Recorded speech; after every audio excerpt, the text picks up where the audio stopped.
Então, fico muito feliz de verdade. Ô, meu irmão, e o nosso dia chegou. A honra é toda nossa do podcast Vozes em Debate de estar recebendo você aqui, meu irmão. Heitor, tudo isso é possível, esse cenário novo que nós estamos apresentando aqui para você, só é possível porque nós temos aqui os nossos colaboradores. E eles são de suma importância para que esse sonho ele se tornasse realidade. E quem quiser fazer parte, Heitor, nos procure. É muito importante. E é uma pichichezinha para cada um de vocês, mas que vai fazer a diferença aqui no nosso podcast. Né? Nós temos aqui o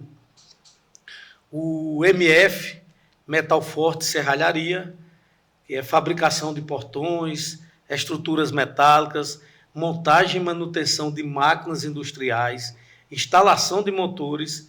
Oferecemos materiais de qualidade por um preço que cabe em seu orçamento. Organização Cleiton, Avenida Joaquim Nabuco, número 26, Pitanga Pesqueira. Nova Arte Gráfica Digital, atendimento personalizado com técnicas inovadoras. Rua Araújo Maciel, 104, Centro, Pesqueira, Pernambuco. Com um sorriso mais bonito e saudável, Mireliane Silva Araújo transforma vidas, especialista em ortodontia e odontopediatria. Ela cuida do seu sorriso com carinho e dedicação. Daqui a pouco tem mais dos nossos colaboradores. E vão aqui nos acompanhando, gente. Nossos colaboradores são de suma importância. Então. A gente nunca faz nada sozinho, né? Eu costumo dizer que a gente precisa de pessoas para tudo, né? A gente precisa de diversos conhecimentos para somar isso. Faz parte, né? Faz parte. Então, realmente faço minhas suas palavras. Sem eles, nós não estaríamos aqui hoje. Isso com certeza. Heitor Vitor, um profissional dedicado e apaixonado pela nutrição. Hoje, queremos homenagear alguém que é muito mais que uma pessoa comum. É um verdadeiro exemplo de dedicação, integridade e amor ao próximo. Sua trajetória é marcada por ações que inspiram, por gestos que transformam vidas e por um coração generoso que sempre busca fazer o bem. Heitor, você é aquele que, com humildade e coragem, enfrenta os desafios da vida, sempre disposto a ajudar, a ouvir e a fazer a diferença como nutricionista. Sua presença ilumina os caminhos de todos ao seu redor e a sua essência é um lembrete de que o verdadeiro valor de uma pessoa está na sua capacidade de espalhar esperança e solidariedade. Heitor, hoje celebramos não apenas suas conquistas, mas também seu caráter, sua ética e o impacto positivo que você tem na vida dos pacientes e clientes. Você é um grande profissional, um exemplo de humanidade e de amor ao próximo. Que sua jornada continue sendo repleta de realizações, alegrias e muitas vidas tocadas por sua competência. Heitor é nutricionista, graduado em nutrição pelo Centro Universitário do Vale do Ipojuca, FAVIP, e mestre em nutrição pela Universidade Federal de Pernambuco, UFPE. Pós-graduado em nutrição, metabolismo e fisiologia no esporte e em nutrição clínica, esportiva e laboratoriais. Membro da Associação Brasileira para o Estudo da Obesidade e Síndrome Metabólica, obeso. Atua com foco em nutrição esportiva, sobrepeso, obesidade e de doenças crônicas. Também é atleta e possui sólida experiência prática no consultório, no esporte de alto rendimento e na pesquisa científica. Além disso, compartilha nas suas redes sociais uma visão completa, prática e realista sobre emagrecimento. performance e saúde baseada em evidência. Esse é Heitor Vitor que está aqui com a gente hoje, gente. Com todo carinho e gratidão, podcast Vozes em Debate. Assim, com essa acertada homenagem, iniciaremos um papo com o Heitor Vitor. Vá onde você é celebrado, meu irmão, não apenas tolerado. Por isso, aqui no Vozes em Debate, você será sempre celebrado. Nossa, eu fiquei até sem palavras, imaginando você falando tudo isso. Eu acho que é uma construção. Eu acho que a vida que a gente tem hoje, ela é movida à construção, a todo um planejamento. E confesso que não tenho o que dizer diante de tantas palavras, diante de tanta homenagem, pelo que você entregou e valorizou, que eu acredito que é a principal forma de reconhecimento. É quando você valoriza o profissional, você valoriza o seu trabalho, você valoriza aquilo que o profissional ele vem fazendo dentro da sua área, dentro das suas perspectivas e dentro das suas possibilidades. Então, fico muito feliz pelo carinho, muito honrado de escutar isso. Com certeza vai estar gravado e eu vou ficar ali observando novamente e guardar isso com muito carinho, porque sem dúvidas, Carlos, isso aí é o que você tem também no seu coração. Você entrega isso no seu coração. E desde que eu conheci também sua pessoa ali na academia, nos treinos, então eu observava que você tinha um olhar diferente para as pessoas, você gosta muito de ouvir as pessoas. E isso tem um sentido muito amplo, né? Quando a gente se coloca no lugar, quando a gente entende as perspectivas do outro, quando a gente começa a compreender quais são as suas situações, quais são as suas vivências. Então, você é muito disso. E escutar isso e perto de você, frente a frente, para mim, tem um significado de extrema importância. Pode ter certeza disso. Mas você realmente é tudo isso e muito mais. E foi com todo o amor do mundo que o Vozes em Debate preparou essa homenagem para você. Vamos iniciar a nossa conversa assim. Eu quero que o nosso papo a sua apresentação e trajetória pessoal e profissional. Cara, vamos lá, vamos falar um pouco sobre isso do começo, né? Eu não caí de paraquedas no meio da nutrição, como algumas pessoas acabam falando das suas profissões também, né? Eu não caí de paraquedas. Como qualquer outro aluno no ensino médio, ali a gente fica com as dúvidas sobre qual profissão escolher, sobre qual carreira seguir, sobre o que de fato entende, sobre o que de fato quais são nossas habilidades para seguir determinada profissão. E aí no terceiro ano do ensino médio eu ainda estava em dúvida. Eu ia terminar o ensino médio, cara, o que é que eu faço? O que é que eu sou bom? O que é que eu sou ruim? O que é que eu não... Enfim, a gente começa a se auto-questionar, né? Então fica martelando o terceiro ano ali. Não sei se com o senhor aconteceu a mesma coisa. A mesma coisa, sem dúvida alguma. E eu gostava muito de esporte. Isso era uma coisa que eu tinha certeza, né? Eu gostava muito de esporte.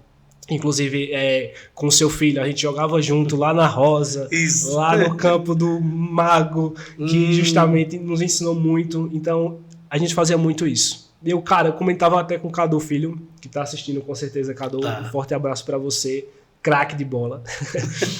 E eu comentava muito com ele, disse, cara, a gente vai ter que ser jogador profissional. A gente vai ter que ter alguma oportunidade aí, vamos embora.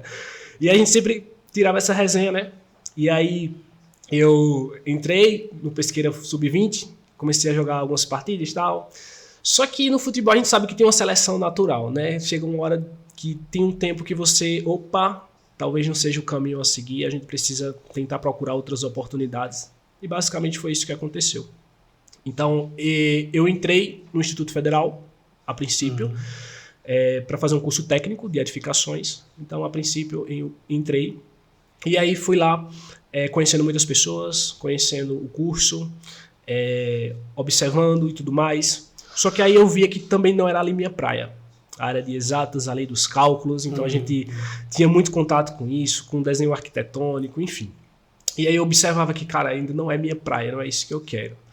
E é tanto que algumas aulas, alguns professores também observavam que eu sempre ia para a quadra. Algumas aulas eu fugia, ia lá para a quadra do IF. Então até o professor Carlos, que é professor de educação física também lá, ele tem muitas histórias lá que eu saía da minha aula e ia para aula de outras turmas de educação física. E aí eu gostava de jogar com o pessoal e ficar por lá. E aí sempre ligado ao esporte. Eu falei, não, eu tenho que agora fazer algo que eu possa ajudar as pessoas e que tenha conexão com o esporte. E aí eu martelei. Eu disse, então eu faço o seguinte, eu vou estudar, vou fazer a prova do Enem para entrar em algum curso dentro dessa possibilidade. E foi aí então que eu fiz o Enem, observei minha nota, que foi uma nota interessante. Eu falei, eu vou escolher dentre 2 cursos que eu estava já pesquisando, entre Educação Física e Nutrição. E aí eu consegui ir para Nutrição, mais perto aqui e tal, da cidade, né, em Caruaru. E aí consegui pontuação, entrei na Nutrição. E quando eu entrei, eu já vi que era uma coisa completamente diferente. No início, a gente tinha contato com as cadeiras iniciais, mas não eram as cadeiras mais específicas, as disciplinas mais específicas. Então, aí eu observava que, a princípio, eu levava um pouco mais de jeito na área da saúde, conhecendo as matérias básicas. E aí fui adentrando mais no curso, fui observando as coisas. Cara, então tem uma parte que conecta com o esporte, que é a nutrição esportiva. E eu estava bem ansioso para observar como era de fato essa área da nutrição esportiva, né? Porque eu até então estava no início com as cadeiras de nutrição clínica, as doenças em si, enfim. E até então eu comecei a usufruir mais da faculdade, a conectar com os professores, a me familiarizar com mais coisas relacionadas à profissão, como era antes, como era o pós da nutrição, enfim. E aí adentrei de fato na carreira. Interessante que logo no 4º período eu já queria prática. Eu já queria estar em contato com a coisa. Eu fui um pouco ansioso. E aí, logo no 4º período, eu disse, cara, eu tenho que já mexer em algumas coisas aqui com nutrição. E aí fui lá no hospital, Dr. Lírio Paraíba. Inclusive a Amanda, nutricionista, minha colega, minha parceira que abriu as portas para mim, na verdade, logo no início. Eu bati a porta lá no hospital, fui lá e disse, Amanda, eu sou estudante do 4º período e eu gostaria de começar a ter contato aqui com a nutrição. Alguma coisa, algum estágio extracurricular. E ela, total abertura. Coisa maravilhosa, né? E eu agradeço muito essa possibilidade. Uma pessoa extremamente competente, uma pessoa extremamente solícita, uma pessoa que realmente dá um direcionamento. E aí lá no hospital eu fui aprendendo muito com ela. Amanda, né? Com a Amanda. Doutora Amanda. Tá lá. Parabéns, doutora Amanda. Ela tem um peso muito grande, significativo na construção de todo esse processo também. E eu sou muito grato também por isso. Então a Amanda, ela abriu as portas para mim logo no 4º período, que até então a gente só ia estagiar lá por 5º, 6º, se não me falha a memória. Mas aí até então comecei a entrar a entender do ponto de vista clínico, né, as patologias. Eu acompanhava ela dentro dos leitos dos hospitais, todo o processo de admissão do paciente, enfim, todo esse contexto que envolve. E aí o cara muito, muito massa, eu já gostei bastante da parte clínica e tudo mais. E a partir de então eu fiquei lá estagiando também todo o outro processo também que envolve, né, o período de estágio. E aí me firmei. Quando eu comecei a observar de fato as cadeiras de nutrição esportiva, eu vi que era a minha praia. E aí reta final de período comecei a também ter contato com pesquisa. Perfeito. Era uma coisa que me chamou bastante atenção, eu era muito questionador em algumas coisas. Então sempre estava questionando e sempre em contato ali com pesquisa, com iniciação científica, com trabalhos acadêmicos. Então todo o congresso eu participava tinha trabalhos escritos, eu me juntava com grupos, eu fazia toda a parte dos slides, quando era apresentação do trabalho, manda para cá e eu já começava, enfim, tudo que envolvia esse contexto era dessa forma. Então foi aí que de fato iniciou toda a minha trajetória. E a trajetória na graduação e especializações, congressos, formações práticas, pesquisas, você já deu aí já deu um direcionamento, né? Já deu um spoiler, exatamente. Mas como foi que isso se concretizou de fato? Começou com o auxílio de alguns professores. Eu posso dizer que dentro do contexto da pesquisa científica. Certo. Adentrando mesmo, como eu falei, nos projetos de iniciação, né? A professora Odaí também era um professor meu que sempre estimulava, cara, tenta um mestrado, tenta iniciar na pesquisa. Logo no final da reta de curso, né? Professora Flávia, uma professora minha também de saúde pública, disse, olha, você tem jeito para entrar no mestrado. Ela sempre me falava isso, não, professora, que é muita dor de cabeça e tudo mais, mas você meio que leva jeito. Então alguns professores meus, eles foram direcionando para isso. Porque eu gostava também de trabalhar com eles em relação a algumas pesquisas que a gente fazia. E aí, reta final, eu estava da graduação, eu estava com estágio, estava com as provas, estava com reta final de TCC para entregar e resolvi fazer meu pré-projeto de mestrado. Então foi um período um pouco Bem mais corrido. turbulento. Foi. E aí, nessa trajetória, né, você me perguntando sobre a questão da especialização, a princípio vou comentar um pouco do mestrado.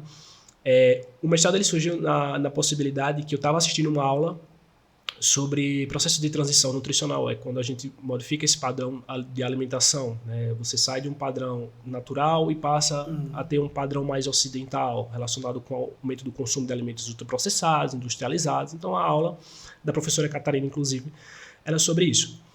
E aí ela começou a falar de população indígena, sobre esse tipo de transição também nessas populações. Eu comecei a questionar, disse, cara, será que isso também não está acontecendo na minha terra, na minha cidade onde eu moro, que tem uma população indígena também, né, disso? Sim. E aí surgiu essa hipótese. E isso foi que levou, de fato, à minha pesquisa. Eu comentei, professora Catarina, eu tenho uma dúvida. Você acha que também isso pode estar acontecendo e tudo mais, e que se a gente pudesse pesquisar em uma outra etnia e tudo mais, e comecei a fazer os questionamentos para ela. Ela falou, cara, isso dá um tema muito amplo de mestrado para você fazer. E eu sugeri você fazer, que é um tema importante, algo que a gente precisa descobrir, algo que a gente precisa analisar, investigar. A gente tem poucos estudos falando sobre isso. Que maravilha. E aí eu começou a brilhar os olhos. Então eu tenho que ir a fundo. Eu tenho que ir a fundo na coisa. Ela falou, faz o seguinte. Ela já tinha saído da instituição. Ela, acredito que já estava nesse período lá na Federal. E aí eu comecei a escrever. Ela disse, olha, por e-mail, escreve o teu pré-projeto, me envia que a gente vai organizando e você vai fazendo a seleção. Isso, tudo bem. E aí comecei a escrever o pré-projeto, na loucura de terminar a graduação, fiz. E aí mandei para ela, disse, olha, a gente tem muitas coisas ajustadas aqui que dá para a gente tentar a seleção. E aí tudo bem. Então aí você faz toda a etapa da seleção do mestrado pela Federal. E aí consegui a nota de aprovação a princípio no projeto e você tinha que depois fazer a defesa. Certo. E aí, com certeza, na verdade, os orientadores, toda a banca, ela ficou muito agraciada com esse tipo de projeto, né, que envolve a facilidade do acesso que a gente tinha à população, então todo o contexto ali do bairro também que envolvia. E eles ficaram muito felizes com a proposta e aí entrei no mestrado, justamente para avaliar justamente essa população indígena, né, que foi o povo Xucuru aqui do Ororubá mesmo, investigando os adolescentes, né, o consumo alimentar e tudo mais, foi o que foi o desenrolar de toda a minha pesquisa. E aí foi onde, de fato... Foi desarnando. E aí, no mestrado, a gente tem uma outra visão sobre tudo. A gente consegue compreender as coisas de uma forma mais crítica, a gente começa a analisar de uma maneira mais crítica, a gente começa a entender melhor, a gente não cai em muitas pegadinhas, né, através dos estudos, através das análises, do ponto de vista metodológico. Então, tem todo um aparato ali que nos fornece, né, as ferramentas que a gente precisa. Então, isso é muito importante. E foi aí que eu adentrei também na pós-graduação, né, logo em seguida e tudo mais. Concluiu já o mestrado? Concluiu o mestrado, pós. Tudo aquilo que eu falo. Exato. Meus parabéns. A educação transforma, né? Demais. Mas a gente tem que ter essa disciplina e você, parabéns nisso. Heitor, atuação atual com foco nutrição esportiva e obesidade. Isso. Hoje, minha linha de trabalho, Carlos, Sim. mais afunilada, digamos assim. Eu trabalho com pessoas desportistas Sim. também, e atletas também de alto rendimento. Certo. Eu trabalho com esse foco hoje, afunilando, né? E também, do contexto clínico, pacientes com obesidade, pacientes com doenças crônicas, envolvendo outras condições, como, por exemplo, pacientes com hipertensão, diabetes tipo 2, entre outras patologias do ponto de vista crônico também, que é relevante. Então, eu junto hoje eu trabalho com esses dois tipos de público dentro do meu consultório. É o que, na verdade, mais aparece, o que eu mais tenho observado. Onde é que fica o consultório? Meu consultório ele fica em frente ao Banco Santander, Sim. onde era o antigo Santa Bárbara, que hoje é o Empresarial Torres. Certo. Então, onde tem as salas comerciais. Aí, gente. Onde tem as salas comerciais, então fica ligado que caso você tenha interesse. Pronto. E o horário de atendimento, Heitor? Eu estou lá no consultório mesmo, quarta, quinta, sexta e sábado. Quarta, quinta, sexta e sábados. Geralmente nas quartas, quintas e sábados. Tem que marcar essa... Isso, através do link que está no meu perfil do Instagram. Você tem acesso, você acessa lá, e aí você já é direcionado para fazer seu agendamento no melhor horário. E no final a gente Sim, renova isso. com certeza. Porque isso é importantíssimo, né? A nossa situação hoje de obesidade é impressionante. Em crianças, adolescentes, né, Heitor? É muito preocupante. Experiências como atleta de natação e corrida. E como isso influencia na prática clínica? Cara, como eu falei, a questão do esporte ela teve um peso em todo o meu contexto que envolve disciplina. Eu sempre fui uma pessoa muito disciplinada para qualquer objetivo que eu tivesse na vida. E seja com os treinamentos, seja praticando outro tipo de modalidade. Hoje eu faço a natação, hoje eu sou atleta de natação e também corrida. Né? São as duas modalidades que eu pratico. E que isso tem um peso interessante para mim do ponto de vista de me manter motivado, me manter disciplinado para que eu possa passar isso para os meus pacientes. É uma forma que eu tenho assim de me conectar e também de entender a realidade daquelas pessoas que praticam. Porque não é simples você pegar uma pessoa sedentária. Exatamente. Como, por exemplo, eu posso entregar um paciente, na verdade, entregar um exemplo de um paciente meu. É muito difícil você pegar uma pessoa que estava na pandemia, sim, sedentária, paciente de risco, paciente com grau de obesidade 3, a princípio, e que ele me fala, olha, eu só posso fazer caminhada na minha casa. E do nada, do nada não, na verdade, com toda a sua trajetória, e agora esse paciente está numa musculação e está outra pessoa, é uma coisa absurda. É verdade. É uma coisa completamente diferente. Como se fosse outra pessoa. Como se fosse outra pessoa. Então, assim, e muitas pessoas comentam comigo, olha, até alguns pacientes, cara, eu queria ter essa sua energia, queria ter essa sua disciplina, essa motivação. Eu disse, cara, você pode ter do mesmo jeito. A diferença é que a gente tem contextos diferentes, contextos de vida diferentes. E você acaba, querendo ou não, tendo uma influência sobre isso. Né? Porque se a pessoa está vendo você, praticando exercício, claro, algumas pessoas também utilizam desse meio também para outros tipos de pensamentos, outros tipos de outras coisas. Mas se uma pessoa ela vê você praticando exercício, ou até mesmo um grupo de pessoas fazendo exercício, ela vai se sentir motivada para fazer também. Então, até então, o caminho fica mais encurtado para ela. Então, aí você joga uma pessoa que estava no sedentarismo, caminhada, depois começou a correr, depois saiu de casa, melhorou sua condição clínica, depois foi para uma musculação, depois está correndo na rua. Realmente é uma baita de uma transformação.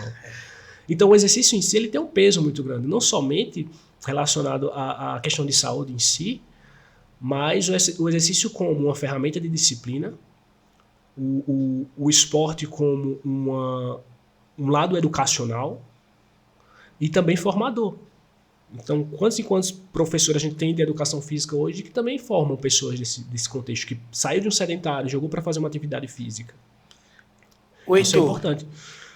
Me responda uma coisa. Pronto, a pessoa passou a vida todinha no sedentarismo. Né? Uhum. Hoje ela tem 40, 50 anos. É possível ela recuperar esse tempo perdido ou ela tem que se adaptar a essa nova estilo de vida? Não, na verdade, a gente sabe que o que vai impossibilitar essa pessoa ela não praticar mais vai ser algum componente que a limita do ponto de vista fisiológico, anatômico. Por exemplo, um joelho. Sim.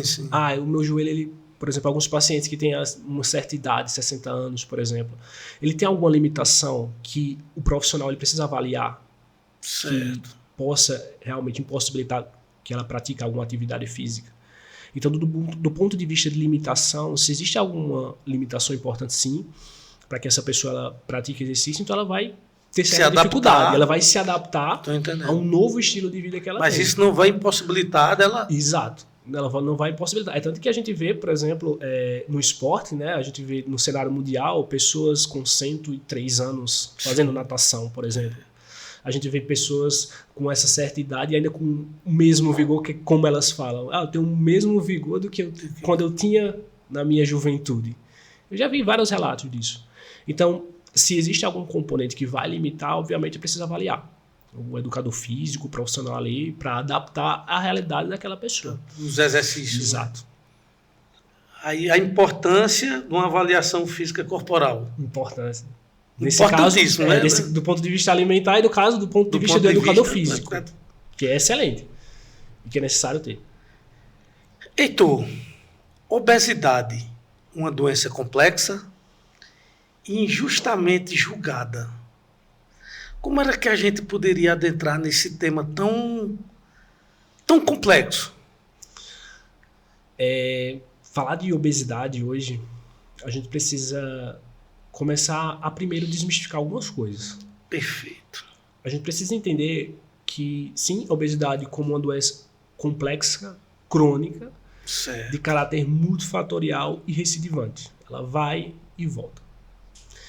E muitas vezes, o que a gente tem observado na internet é discursos muito simplistas. De que, para você emagrecer é só fechar a boca, tá tudo certo. Ou então você vai no Google, digita dieta para perder 10 quilos em um mês, em 4 semanas, em 3 semanas.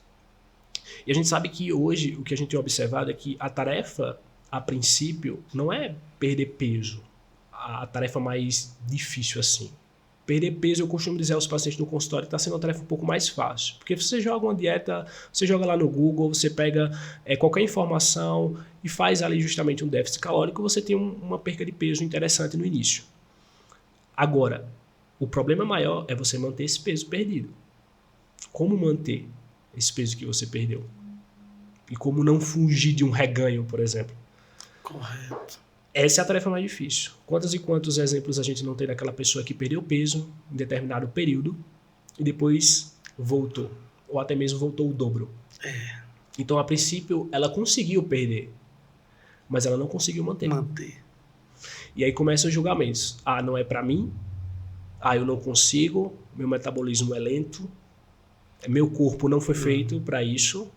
E ela volta a ter os comportamentos anteriores do ponto de vista de ingestão alimentar inadequada, né? Hábitos que ela tinha até então, eles retomam de uma maneira, digamos que mais forte nesse contexto. E ela volta a ter esses mesmos comportamentos e aí por isso que surge o reganho. E ela vive, na verdade, no ciclo vicioso. Depois ela vai procurar outro método para perder peso. Uma outra estratégia. Então, complexa do ponto de vista de metabolismo, do ponto de vista de entendimento de algumas questões, multifatorial, porque eu não estou falando simplesmente de um déficit calórico. Então, às vezes, o ambiente que aquela pessoa está inserida não a proporciona um resultado satisfatório. A condição socioeconômica, a gente sabe que hoje tem um impacto fundamental do ponto de vista de uma melhoria de uma qualidade de uma alimentação. Né? A gente tem também fatores clínicos relevantes, se essa pessoa ela tem uma diabetes também já associada, se ela tem uma hipertensão, se ela tem um outro tipo de doença. Então, tem as condições clínicas, além da disponibilidade de alimentos, entre outros fatores. Então, multifatorial. Questão econômica, ansiedade, condições psicológicas, distúrbio de sono, por exemplo, que é uma das coisas que eu mais tenho observado, tenho pegado bastante no consultório. Então vamos dar uma entrada, a gente porque pode... realmente o distúrbio do sono hoje... Seria um outro podcast pra gente falar sobre sono. Né? É muita coisa. Mas a gente já vai marcar para... Carmen, minha esposa está ali, Daniel, algumas perguntas já apareceram aí. Tá aí. Estou anotando, eu acho. Vai anotando, mas vá para a gente daqui a pouco ir adiantando. Vamos continuar no tema obesidade. Sim. Obesidade como uma doença crônica, inflamatória e multifatorial. Exato. Hoje a gente sabe que o tecido adiposo em si, né, o tecido adiposo, o tecido gorduroso, ele antes era visto como um tecido apenas de reservatório de energia, como reservatório comum. Tecido adiposo. Isso, tecido adiposo, tecido que armazena essa energia. Antes a gente observava que esse tecido tinha apenas essa função de armazenar essa energia. Porém, por outro lado, a gente foi avançando em algumas pesquisas nos estudos e a gente observou que esse tecido adiposo, na verdade todos os pesquisadores começaram a observar que esse tecido adiposo ele iria muito além de apenas armazenar energia. Eles secretavam substâncias até então interessantes ali para o organismo, quando de maneira saudável. E aí foi afunilando a coisa, e hoje a gente sabe que o tecido adiposo é um tecido endócrino. um tecido que libera substâncias também. Certo. Porém, quando esse tecido adiposo ele entra em expansão de uma maneira completamente desajustada, ou seja, a célula começa a se expandir de uma maneira tão grande que esse tecido adiposo ele começa a sofrer consequências. Porque quando a gente tem ali o excedente de nutrientes, né, o organismo está ingerindo muita energia, e consequentemente a gente tem um limite para essa célula suportar. E aí, resultado, ela começa a gerar processos inflamatórios. E aí esse tecido adiposo ele começa a liberar substâncias inflamatórias. A princípio ele sofre uma hipóxia, diminuição de oxigênio, porque tem vasos sanguíneos irrigando aquela região. E posteriormente ele começa a falecer. Ele começa a morrer. Então ele ataca as células, as nossas células? Isso, não seria um ataque, seria basicamente a expansão de energia que acaba sendo grande. Exato. A expansão exagerada, né? Isso. Aí esse espaço é muito limitado também. Resultado, ele começa a se enfraquecer. Por quê? Porque o fluxo sanguíneo precisa acompanhar também essa expansão. Mas se eu não tenho um fluxo sanguíneo nessa região, ele vai sofrer uma diminuição desse oxigênio. Então a possibilidade de ter um infarto... Aí pronto. Aí essa inflamação é que culmina com outra série de alterações. Que aí a gente tem... pode ter desordens na produção de insulina. E aí, posteriormente, culminar com um quadro de diabetes tipo 2. Né, hipertensão. Então essa inflamação em si é que vai gerando outros impactos até então, trazendo outras repercussões metabólicas significativas para o paciente. Gente, podcast é isso, informação. E quanta informação. Exato. Mas informações, Heitor, valiosas. Informações que podem salvar a nossa vida, pode salvar a minha, a de Daniel, Sim. a de Carmen, minha esposa, que está ali. Genética, metabolismo, ambiente, comportamento, todos importam? Todos importam. Na verdade, a genética em si ela também tem um peso. Hoje a gente sabe que tem alguns trabalhos que trazem para a gente que existem até mais de 200 genes relacionados à obesidade. Mais de 200? Mais de 200 genes estão associados aí à obesidade em termos de genética. E a gente sabe que tem 2 genes importantes que são alvos de muitas pesquisas, que é o gene FTO e o gene MC4R, que está relacionado justamente com regulação do apetite, aumento de MC. Então, esses ambos genes aí estão relacionados com isso. A genética tem um peso, mas é como eu falo muitas vezes ao paciente. O paciente ele pode até carregar a arma, que seria a genética. Certo. Mas muitas vezes ele que vai escolher se vai disparar o gatilho ou não. Do ponto de vista de estilo de vida, do ponto de vista de escolhas, do ponto de vista de prática de exercício físico. Então, tudo isso vai favorecer com que essa genética, esse gene, ele seja despertado de uma maneira mais rápida, ou até mesmo precocemente. Então, meu irmão, veja só, você tocou no sono, na questão do sono. Sim. Por que eu estou retornando a isso? Porque isso está me afetando. E outra coisa, além de perder o sono durante a noite, me dá uma fome exagerada. Aí eu vou assaltar a geladeira. E isso, isso não é só comigo. Eu venho conversando, vocês, meu irmão sabe, eu me exercito, estou afastado da academia, mas tenho que retornar. Mas isso afeta não só a mim, mas muitos que estão assistindo aí. Como é que a gente pode... fazer esse link, né? Esse link. Sono, consumo alimentar. Consumo alimentar na etc. madrugada. Carlos, o sono ele tem um peso do ponto de vista de controle do comportamento alimentar. A gente sabe que, por exemplo, pessoas que dormem menos do que 5 horas por noite, ela vai ter diversas complicações associadas a isso. O que a gente sabe, por exemplo, dentro do teu questionamento, dentro da dificuldade que você está tendo hoje, Sim. É que isso tem uma relação interessante. Pessoas que acordam de madrugada ou até mesmo têm fragilidade no sono, distúrbios no sono, a gente sabe que essas pessoas elas têm um aumento de um hormônio que a gente chama de grelina, que está relacionado com o aumento da fome ao longo do dia. Então isso pode já explicar em relação ao aumento desse consumo no período noturno. Porque essas pessoas que dormem menos vão ter esse aumento desse hormônio. Por outro lado, elas vão ter também uma diminuição de um hormônio que a gente chama de leptina, que ele está relacionado com a saciedade. Logo, você tem um sono fragilizado, consequentemente você tem um aumento de uma leptina e uma redução, ou consequentemente um aumento de uma grelina e uma redução da leptina. E resultado, você passa a ter escolhas não saudáveis, digamos assim. Até porque a gente também pode estar associando, né, alterações também no seu sistema recompensa. Né? O seu cérebro, ele também é um combustível de glicose. E ele precisa ali de energia o tempo todo. Só que aí, durante o sono, isso está fragilizado. Então, qual é a forma mais rápida e eficiente, né, dele produzir energia e buscar? É aumentando a fome e, sobretudo, atrás de glicose, de coisas mais palatáveis. Então, você não vai atrás de um brócolis na madrugada. Você não vai atrás de uma maçã na madrugada. É mais provável você ir atrás de um chocolate, de uma coisa mais saborosa ali, porque justamente o teu cérebro está ali precisando de glicose justamente para trabalhar também. Muito obrigado, Marcelo. Muito obrigado. Por que comer menos e se exercitar mais? É uma visão simplista. Boa pergunta, e na verdade isso é bom a gente discutir, porque é o que a gente tem observado também na internet. Você precisa comer menos para emagrecer, você precisa se exercitar mais, ou até mesmo as pessoas muitas vezes acabam julgando, né, essas pessoas. Você precisa se exercitar mais, você precisa deixar de ser preguiçoso, você precisa justamente fechar a boca, que é justamente essas linguagens que acabam justamente gerando uma repercussão. E comer menos, se exercitar mais, acaba sendo uma visão simplista, porque o resultado do emagrecimento não se resume somente a isso. A gente precisa entender que esse comer menos, ele precisa ser de maneira estratégica. Quantas e quantas pessoas a gente não observa que, estou fazendo dieta, eu estou passando fome. Correto. E hoje, se a gente parar para pensar, o termo dieta, ele está sendo um pouco mais agressivo. Dieta, as pessoas já se arremetem à restrição, à proibição, a algo que realmente não vai ser bom.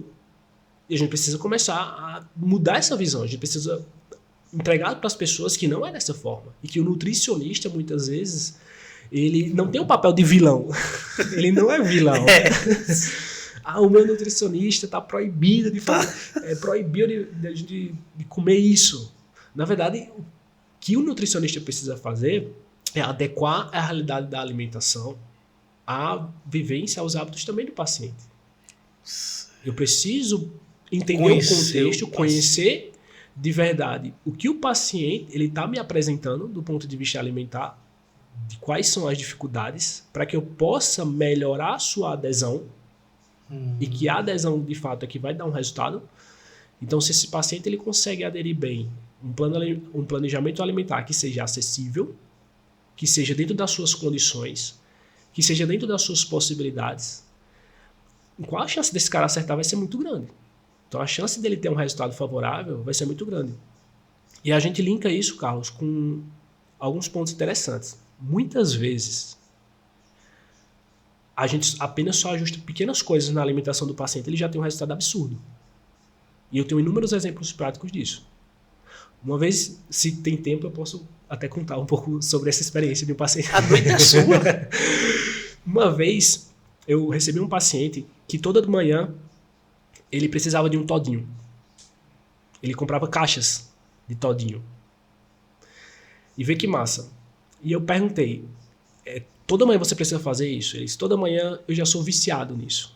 Só que, pra gente falar de vício aqui, isso não existe, tá? Vício alimentar é uma coisa que não existe. Mas eu preciso disso, isso já é um comportamento, ou seja, ele tinha esse hábito, ele fazia isso repetidamente. Então, toda manhã ele comprava caixas, então era uma coisa que realmente era um hábito.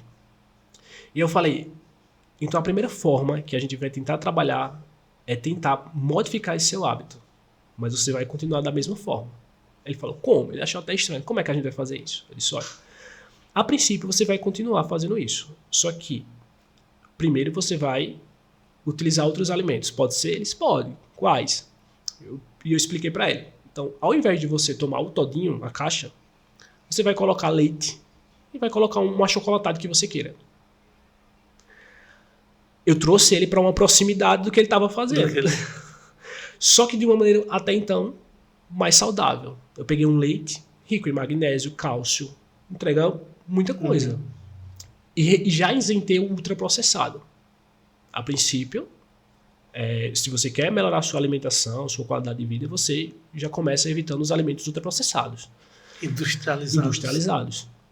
que tem uma carga maior do ponto de vista de impacto metabólico. E aí, então, ele substituiu. E eu mandei uma mensagem para ele, disse, e aí, como é que tá? Está tranquilo, tá praticamente a mesma coisa. Tem certeza que é para fazer isso? Pode fazer. Você pode fazer. Ele tá tranquilo, tá tudo certo. O que a gente vai fazer o passo agora? A gente vai reduzir a frequência. Você estava tomando todos os dias. Agora você vai passar a tomar pelo menos 4 vezes na semana.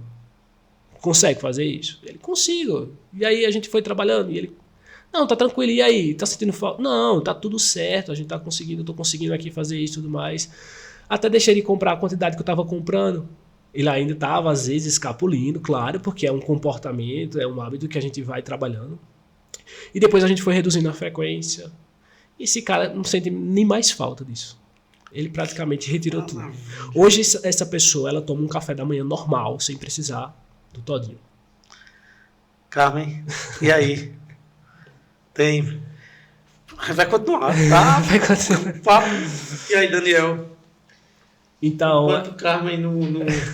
Não, mas foi excelente. Foi excelente A modificação, a gente tenta aproximar aquele paciente, a gente deixa as coisas mais confortáveis até então, né? Que para ele era uma vantagem, na verdade, estava sendo, na verdade, ele estava tendo um impacto metabólico muito grande devido ao ultraprocessado, sempre fazendo parte. E a princípio, quando a gente muda aquele hábito, a gente tenta deixar o mais próximo parecido, sem ainda deixar que aquele paciente ele tenha o prazer dele de sempre estar ali fazendo. Então, é uma resposta bem interessante. Olha, ele está aqui ligado com a gente. Edinaldo Alves, Juraci Salles, Priscila Carla, Cigano do Nordeste, Lúcia Silveira, está dizendo aqui, ei, tu é o cara.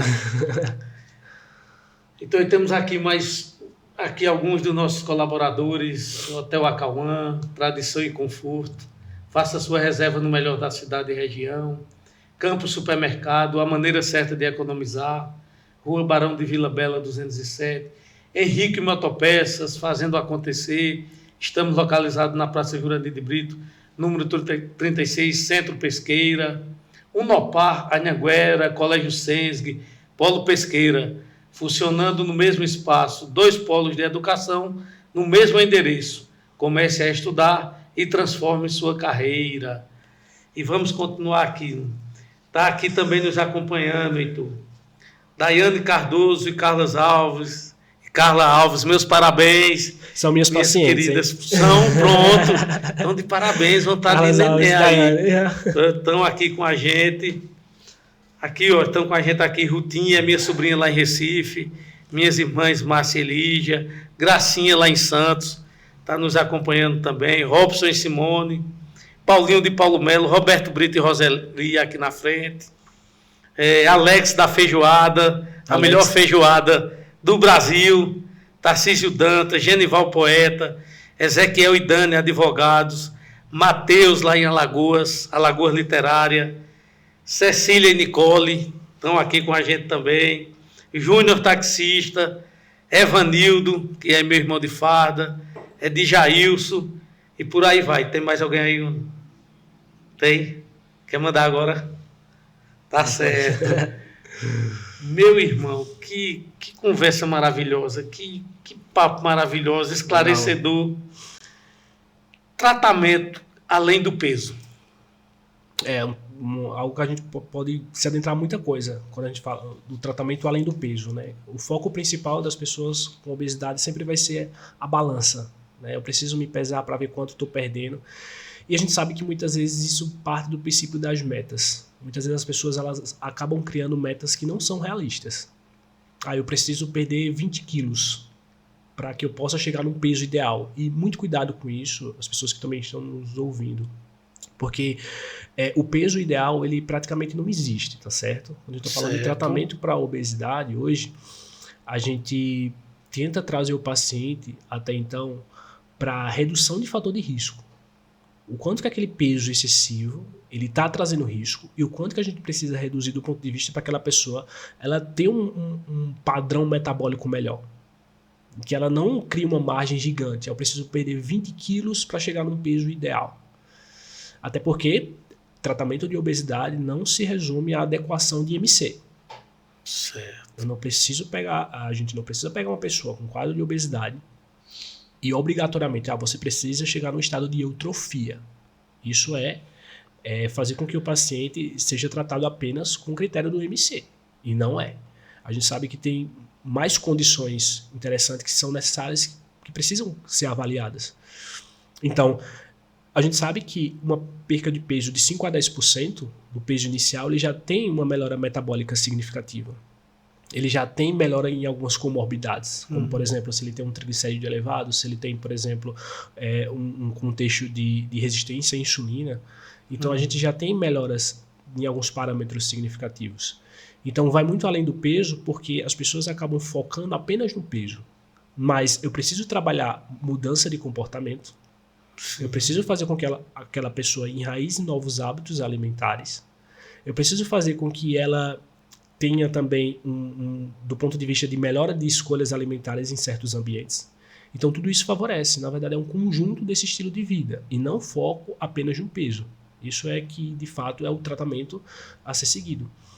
Então, se a gente melhora, se a gente traz aquele paciente que tinha uma alimentação completamente desordenada, e eu começo a corrigir certas coisas daquela alimentação, eu começo a trazer ele para um cenário mais saudável, reduzo ali a carga de alimentos ultraprocessados, entrego a ele mais frutas, mais verduras, legumes, eu entrego escolhas mais assertivas e, pasme, muitas pessoas acabam também comentando sobre isso, inclusive até os pacientes, que estranham quando começam uma intervenção alimentar, e os colegas nutris também que estão nos acompanhando, eles vão concordar com isso. Quando aquela pessoa ela passa a comer melhor, ela até estranha. Eu estou comendo mais do que eu comeria. Isso vai dar errado. Ela começa a estranhar. E aí pergunta, isso vai dar certo? Eu estou comendo muito mais do que eu estava acostumada. Eu estou comendo muito mais do que eu fazia. E eu falei, olha, a intervenção alimentar saudável, ela vai te entregar nutrientes. Ela vai ser assertiva do ponto de vista calórico. E a pessoa ela tem uma restrição cognitiva tão grande porque ela vive no cenário de comer pouco. E comer pouco toda hora tem um preço. Eu costumo dizer às pessoas, essas pessoas elas têm uma restrição cognitiva de que para emagrecer ela precisa comer pouco o tempo inteiro. E quantas pessoas a gente não vê comendo pouco o tempo inteiro e está no mesmo peso? Ou até mesmo não sai do canto. Então, será que a resposta é somente caloria? Então, se eu favoreço esse cenário metabólico melhor desse paciente, a chance dele perder mais peso lá na frente vai ser melhor. Porque ele vai ter uma melhora metabólica significativa, ele vai reduzir aqueles riscos, aqueles fatores, e vai estar pronto para justamente depois adentrar em outros passos de perca de peso.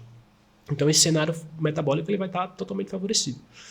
Então, a gente entrou aqui no como o nutricionista trata a obesidade, não é isso? Isso. Estratégias eficazes, não modismo, não é isso? Exato. Não aos modismos do ponto de vista de a dieta que fulano pegou deu certo. Claro, e eu preciso fazer do mesmo jeito porque fulano deu certo com aquela estratégia. Não é dessa forma. Eu costumo dizer que cada organismo ele responde a determinado fator. Né? Não tem receita de bolo. Né? Existe estratégia para cada qual. E as pessoas elas precisam também começar a compreender isso. Né? A gente precisa entender que cada organismo é único. Eu tenho um peso, você tem um peso, eu tenho uma altura, você tem uma altura. Né? A gente tem um metabolismo, então essa intervenção ela precisa ser individualizada. Planejamento alimentar realista e adaptável? Sim. O planejamento alimentar ele deve ser realista às condições do paciente. E eu trabalho isso muito na prática. Quem é meu paciente sabe que quando chega lá no consultório, não tem muito essa questão, como a gente costuma dizer, né? O pessoal da nutrição perfumaria. É aquela coisa que sai colocando um bocado. Não, eu trabalho com a linha do básico. O básico bem feito, eu acredito que lá ainda é a solução para muita coisa.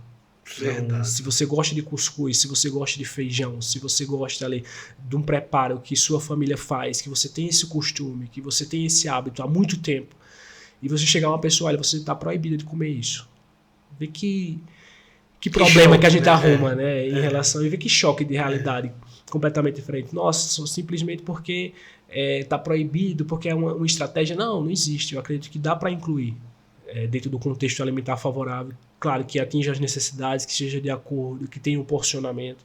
Então, tudo isso é adentrável dentro de um contexto alimentar. E isso acaba gerando até uma motivação maior para o paciente continuar seguindo. Então, ele começa a melhorar todo o seu processo de restrição cognitiva em relação a isso.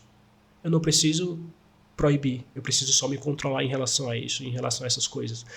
E é interessante porque quando a gente faz um planejamento alimentar adaptável à rotina do paciente, ele vê que está tendo resultado, é a melhor coisa. É verdade. Ele vê que é uma satisfação enorme, satisfação enorme. Na verdade, aquilo é o bingo que a gente bate da nutrição, quando vê o paciente entrando nesse resultado. E, Carlos, por que isso? Porque, por exemplo, as pessoas contam muito com a motivação. E se a gente entender, motivação eu costumo dizer que é como se fosse uma bateria de um celular. Às vezes está com 5%, 20%, 10%, 100%, depende do dia. E se a gente começa a compreender sobre motivação de maneira mais interessante através dos estudos, a motivação ela tem a ver com competência. Se eu pego uma pessoa e dou para ela 5 tarefas e essa pessoa ela não consegue fazer nenhuma, qual a chance dessa pessoa se sentir desmotivada? 100%. 100%. Não consegui fazer isso, não deu certo, não sou competente. Não consegui fazer essa, também não sou competente. Então ela vai desanimar. Agora, se eu entrego as 5 tarefas e aquela pessoa ela começa a fazer e dá certo, a chance dessa pessoa estar motivada é muito maior. Verdade. Então isso é a forma que também a gente começa a compreender para entregar aos nossos pacientes. Tá conseguindo fazer? Tá dando certo? Troca, muda?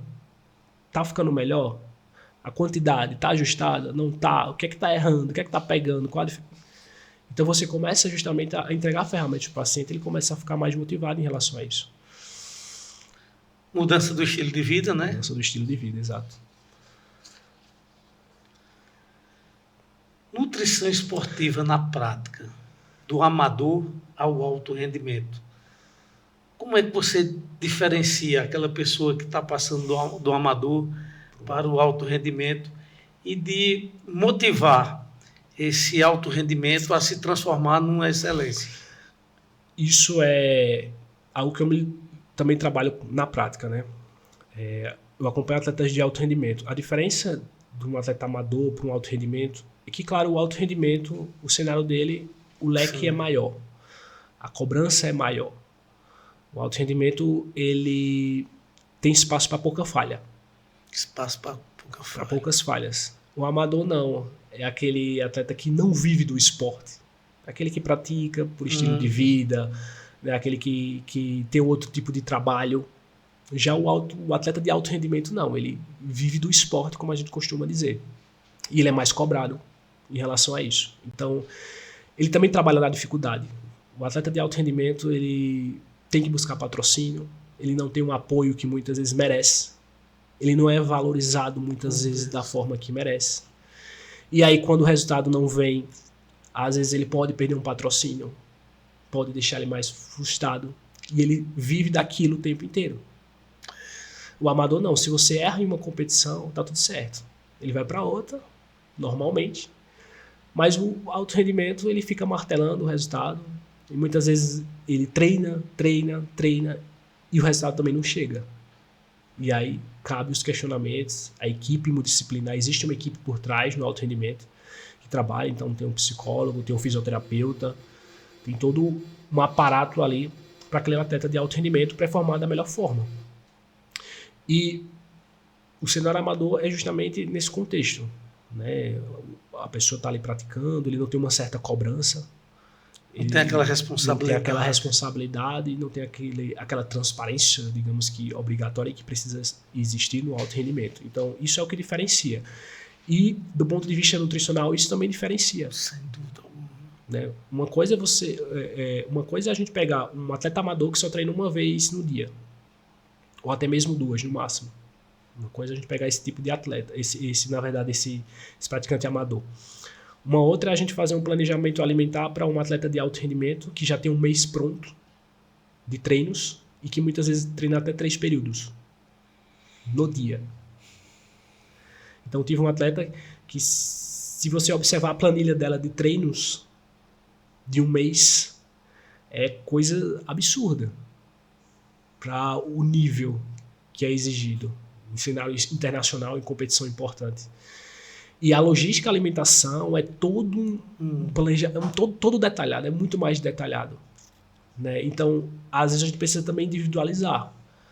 Segunda-feira, por exemplo, o atleta de alto rendimento ele faz determinada coisa. Vamos supor, ele faz musculação, à tarde ele vai para o treino específico e à noite ele faz um outro tipo de trabalho. Na segunda ele só faz um. Então, aquele planejamento alimentar da segunda não vai ser o mesmo da terça. Para não estourar o atleta. Para não... Isso. Não é isso? Exato. Para não estourar no sentido de controlar ter o controle da alimentação de maneira específica, melhorar a sua composição corporal, aprimorar tudo isso, estratégia de suplementação. Então é um cenário bem mais amplo, né, que a gente costuma dizer. Temos aqui algumas perguntas, viu?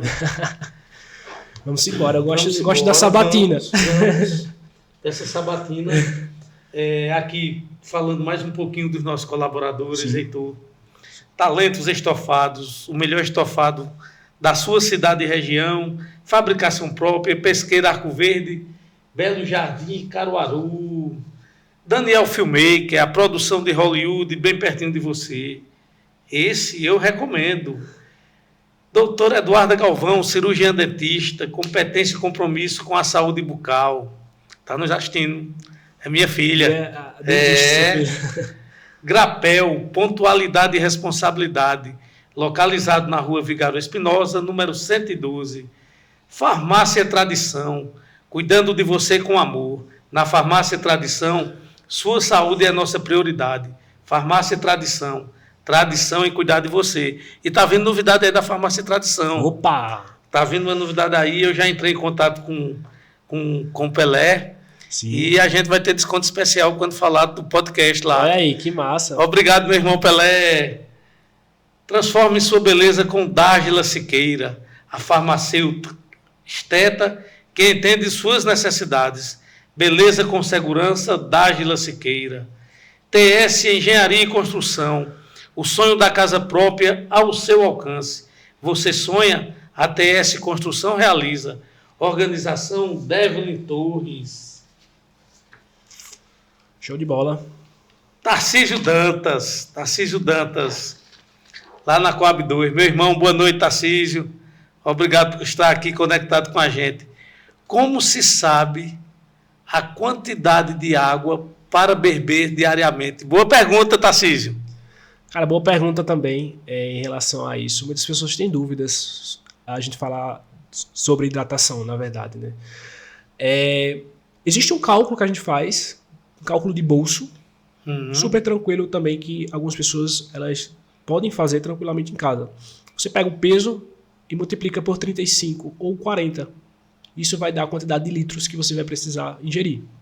Se você quiser ser mais assertivo, né, 35 ou 40 ml por quilo de peso. Então você pega o seu peso, então vamos supor que eu tenho 80, e aí 80 vezes 35. E aí vai dar a quantidade de litros que você precisa tomar em ml por dia. Aí, Tarcísio, meu irmão. Se você preferir, claro, tem dificuldade, achou a quantidade muito, como a gente muitas vezes achou demais a quantidade também de água. E aí, não consigo, o meu deu 3 litros a mais. A gente sabe que a realidade para beber 3 litros é uma coisa, às vezes, exorbitante para muitas pessoas. Então faz o seguinte, você já reduz 500 ml, então começa com 2,5. Não estou conseguindo tomar 2 litros de água, começa com 1,5. Então, essa ingestão ela precisa ser compatível com a tolerância também, muitas vezes, né? Heitor, aproveitando aí uma parte e complementando aqui a pergunta de Tarcísio, quando à noite, né, der aquela ânsia de fome, a gente pode, no lugar de se alimentar, beber água? Pode, é uma estratégia interessante também. Inclusive, é uma estratégia também de controle, até mesmo na hora do almoço. Alguns pacientes ali, para não chegar com muita fome, etc. e tal, você pode, antes do almoço, você fazer ali uma ingestão de água, justamente para tentar burlar, né, essa sensação. César Cordeiro, profissional diferenciado. Boa noite, meu irmão César. Um abraço, meu irmão César. Tá aí acompanhando. Tá. Ele é meu irmão, tenho um grande carinho por ele. Se falar dele aqui, eu acredito que passo o dia. Cara, é uma pessoa muito especial. César é muito especial para mim também. Boa noite, meu irmão. É uma honra estar aqui, sabendo que você está aí conectado com a gente. Aí, doutora Eduarda Galvão, excelente explicação. Boa noite, minha filha. Fica com Deus. Genival Poeta, está aqui ligado com a gente. Boa noite, meu irmão Genival. Vamos marcar a próxima, né? Glébia Galvão tá aqui com a gente também. Tava semana passada. Cara, só foi pessoas aqui. Eu peguei, assisti o podcast anterior de Glébia. E agora nutrição, tá tudo conectado. Tá vendo?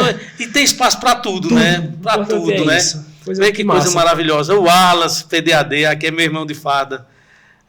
Tá com a gente também, viu? Que massa. E outra coisa, é corredor de alto rendimento. Sim. Viu? Amanhã eu vou cobrar isso.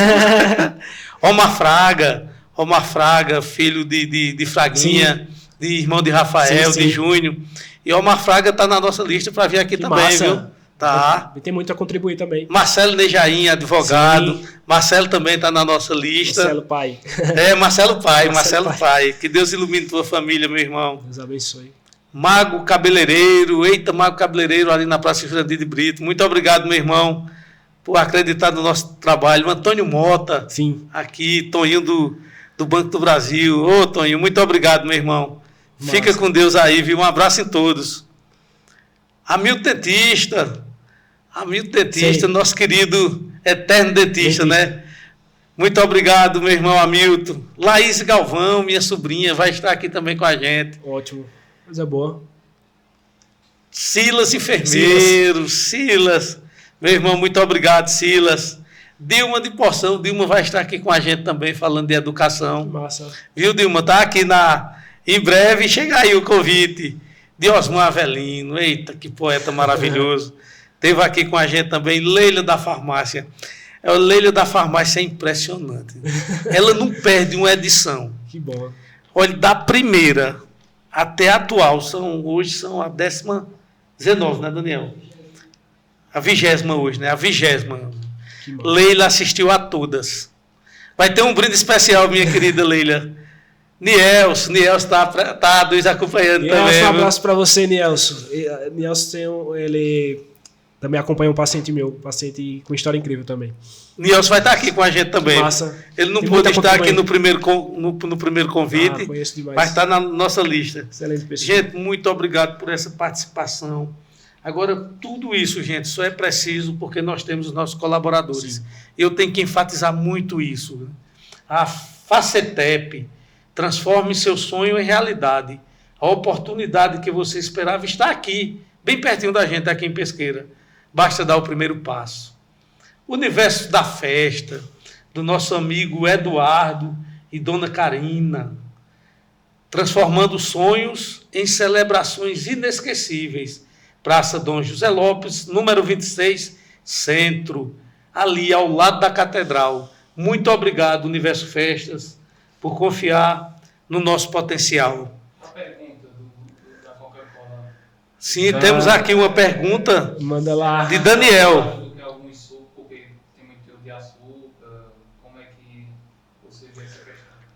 A pergunta sobre a Coca-Cola tradicional, a diferença entre a Coca-Cola tradicional e a Coca-Cola zero. Isso, Daniel. O suco também. Suco da fruta também, né? Tem gente que está recomendando mais a zero, a Coca zero. Então. Inclusive, isso foi um post que eu fiz no meu Instagram, falando sobre Coca-Cola tradicional e Coca-Cola zero em relação às diferenças. Também pode observar lá esse contexto, mas aí eu vou conectar também por aqui. Então, a gente sabe que bebidas açucaradas, a gente tem trabalhos associando ao aumento de risco de algumas doenças como, por exemplo, diabetes, hipertensão, obesidade, sobrepeso, obesidade, enfim. Então, essas bebidas açucaradas, elas têm esse impacto significativo. Quando eu tenho, por exemplo, uma bebida que já reduz a carga de açúcar, esse cenário ele fica um pouco mais, digamos assim, que até então menos agressivo, né? Eu reduzi essa carga de açúcar. Por outro lado, as pessoas falam em relação à quantidade de sódio, né? Que tem a Coca-Cola zero. Só que aí essa quantidade que você precisa ingerir tem que ser muito grande para gerar um impacto. Mas e o que eles utilizaram para deixar ela doce faz mal?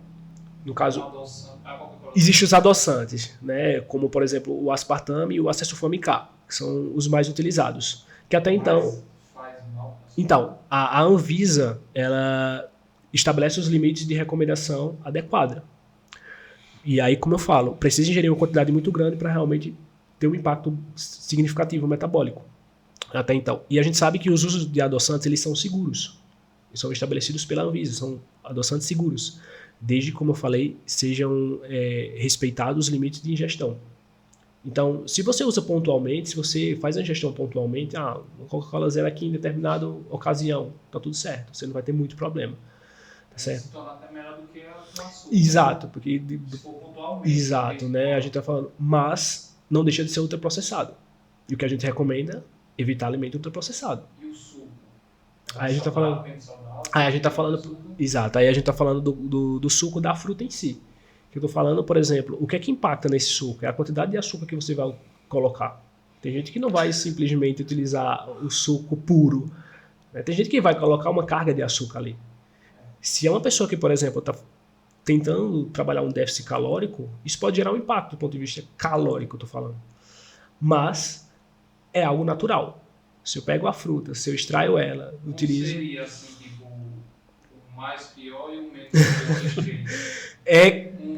Eu sempre costumo dizer que na nutrição, essas perguntas a gente fala, depende. Depende da ocasião, depende para quem, né? Depende como é que você vai fazer isso. Mas do ponto de vista de impacto metabólico, eu falo que, por exemplo, sem problema algum você utilizar suco. Sem problema algum, tá? Do contexto que você queira utilizar. Obviamente, do ponto de vista do ultraprocessado, a Coca-Cola eu isentaria. Eu retiraria. Porque eu estou falando do alimento ultraprocessado. Isso, eu estou falando de ultraprocessado, e que eu preciso evitar para o meu paciente. E ele gosta, tudo bem, tá tudo bem se ele gosta. Ele só vai utilizar aquilo de maneira pontual. Em uma ocasião, deu a vontade, vou lá, pego uma coca e puf, tomo. Aproveitando esse gancho, esse seria ultraprocessado. Ultraprocessado. Seria todos os refrigerantes? Sim, que a gente está falando de um alimento que tem uma certa quantidade de ingredientes, tem aditivos químicos, tem corantes, tem aromatizantes, tem realçadores de sabor. Então estou falando desse alimento ultraprocessado e que está associado a inúmeros riscos. A gente tem estudos associando ultraprocessados até mesmo risco de mortalidade por todas as causas.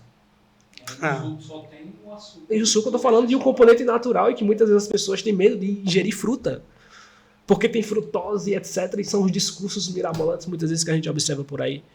Mamãito, fantástico. E não é dessa forma. E aí, Daniel? Respondido a pergunta. O açúcar menos Isso, show de bola. Diferenças entre comer para estética e para performance. Tem diferença? Tem de diferença, sim. Principalmente eu falando do meu ponto de vista, né? Como atleta, tendo essa vivência. Comer para performance requer uma disciplina maior. Porque eu estou falando, por exemplo, de algo que vai me entregar o que eu quero, o que eu tenho de sonho. Por exemplo, em performar. Né? Performance é algo que necessita de uma disciplina maior. Então, eu preciso ingerir determinada quantidade de nutrientes para respeitar a minha carga de treinamento, para respeitar a minha periodização, para respeitar tudo aquilo que eu quero e que tenho de sonho, de objetivo no esporte. Comer para a estética, eu estou falando de algo que envolve construção de um corpo. Envolve justamente um olhar mais específico para o meu corpo. E quando a gente está falando de performance, muitas vezes as pessoas pensam que eu preciso ser um triatleta para chegar a determinado corpo. Só que não é assim. O atleta ele precisa, na verdade, cuidar do seu corpo para performar. Primeiro cuidar do corpo. Primeiro cuidar do corpo para performar, que é o instrumento de trabalho. E muitas vezes a estética, ela está ligada à vaidade. Correto. E às vezes as pessoas elas não têm essa disciplina. Do ponto de vista, não, eu preciso comer para performar, que é um outro contexto. Né? Por exemplo, a gente falando do contexto de natação, até mesmo do cenário internacional. Tem atleta que treina 3 anos para baixar 1 milésimo de segundo. Exemplo agora foi recente, na seletiva para o Mundial. Teve atleta que ficou de fora por causa de 1 milésimo. Então você treina anos, você se mantém disciplinado durante anos para justamente chegar no momento para você ter o resultado. Então vai muito além comer para performance, eu costumo dizer. Você tem que respeitar, você tem que entender o seu corpo. Você precisa realmente cuidar daquilo que é instrumento e que vai te dar um resultado. ter essa certa paciência. Então, isso acontece em diversos contextos. Então, muitos atletas, eles ficam de fora por conta disso. E é doloroso, né? É doloroso mesmo. Doloroso. Boa noite, meu compadre Adson, minha comadre Camila. Muito obrigado por estar nos prestigiando mais uma vez, viu? Principais erros que os praticantes cometem. Isso seja de alto rendimento. Alto rendimento não, mas é mais assim, cenário da gente, né? Os maiores erros vai ser como nós mortais nos... Cara, um dos principais erros, assim, que os praticantes, na verdade, musculação, ou até mesmo corrida, que está em alta, a gente sabe disso, é justamente a inadequação frente ao treinamento. A inadequação? Inadequação alimentar. A inadequação de keto, por exemplo. Quantidade de caloria que não atinge de acordo com o tipo de treino. Né? Vamos supor, a pessoa fala para mim no consultório, eu treino 1 hora na academia. E a gente vai analisar essa 1 hora. Na verdade, ela acaba treinando 40 minutos. 35 minutos, muitas vezes quando está mexendo no celular, não respeita o tempo de descanso, etc. Então, aquele gasto calórico, será que vai ser baseado naquela 1 hora? Isso influencia no planejamento alimentar, porque às vezes a gente pode até superestimar esse gasto. Se for para uma pessoa, por exemplo, que deseja reduzir o peso corporal, eu preciso tomar muito cuidado com isso. Porque às vezes posso ultrapassar essas calorias. Então a gente precisa respeitar a demanda de treinamento e adequar isso, né, de acordo com o objetivo. Né? Ou seja, eu preciso trabalhar especificamente. Então isso é um dos erros mais comuns. Quantidade, por exemplo, de carboidrato de acordo com a modalidade. Né? O corredor, ele acha muitas vezes que ele precisa comer muito. Né? E precisa exagerar em algumas quantidades. Só que dependendo do treino dele, ele não precisa fazer isso. Então a gente precisa periodizar, trabalhar de maneira individualizada. Então, por exemplo, se ele tem uma planilha de treino para seguir de segunda a sexta, vamos pegar um exemplo básico. Sim. Uma pessoa que está treinando na musculação e ela vai lá treinar de segunda a sexta e vamos colocar um treino de perna 2 dias na semana. Você acha que esse cardápio para só perna vai ser os mesmos do que os outros membros? Com certeza não. Com certeza não vai. Porque no treino de perna vai ser aquele treino, porque muitas vezes, eu costumo dizer muitas vezes que as mulheres, elas realmente arrebentam o treino de perna. E elas vão precisar de uma demanda energética maior. Então não vai ser com aquele cardápio que ela vai treinar superior que ela vai fazer o treino de perna. Com aquela demanda. Entende como é a individualidade? Sim. Então naquele dia ela precisa de uma demanda maior de consumo. Então muitas vezes eu tenho um paciente que tem 2, 3 cardápios na semana. Respeitando essa periodização. Eu disse, olha, a gente precisa fazer isso porque essa modalidade aqui requer um gasto energético, tem um gasto energético e eu preciso acompanhar esse gasto energético desse treinamento. E nesse dia aqui você não precisa de tanta caloria para a gente melhorar a tua composição corporal, se quiser trabalhar redução de gordura, etc. Então a gente começa a individualizar isso é nutrição esportiva na prática. A gente vê que de fato faz essa individualização. Então, Heitor, essa questão de dizer assim, eu vou correr todos os dias, não. E pronto, depende. Se na planilha dá, vai correr todos os dias, tá? Mas nesse dia você vai fazer, por exemplo, treino de tiro. Entende? Entendo, nesse dia que você vai fazer treino na rampa, ladeira, não vai desgastar mais, não vai requer mais do metabolismo cardiorrespiratório dessa pessoa. Então ela vai precisar de um pouco mais de energia nesse dia. Você não pode todo dia correr 5, 10 quilômetros. Aí pronto, aí isso vai de acordo com a avaliação, dependendo do profissional que está acompanhando. Por exemplo, exemplo prático aqui, professor André, que me acompanha na corrida.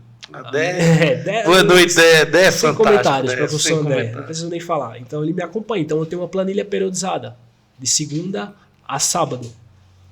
Eu corro todos os dias. Então aí o que é que acontece? Eu ajusto minha alimentação conforme aquele dia de treinamento.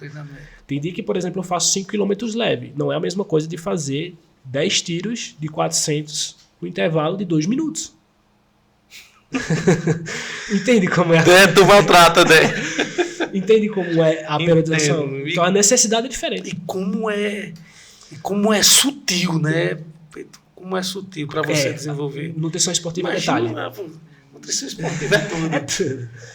Então aquele atleta ele vai performar da melhor forma quando a gente individualiza essas questões. Tarcísio Dantas. Que massa. Ô, Tarcísio, meu irmão. Maravilhoso, meu irmão. Só me alimento bebendo. Alguma consequência futuramente? Tarcísio, esse bebendo bebendo líquido ou bebendo bebidas alcoólicas, né? Bebida alcoólica, claro.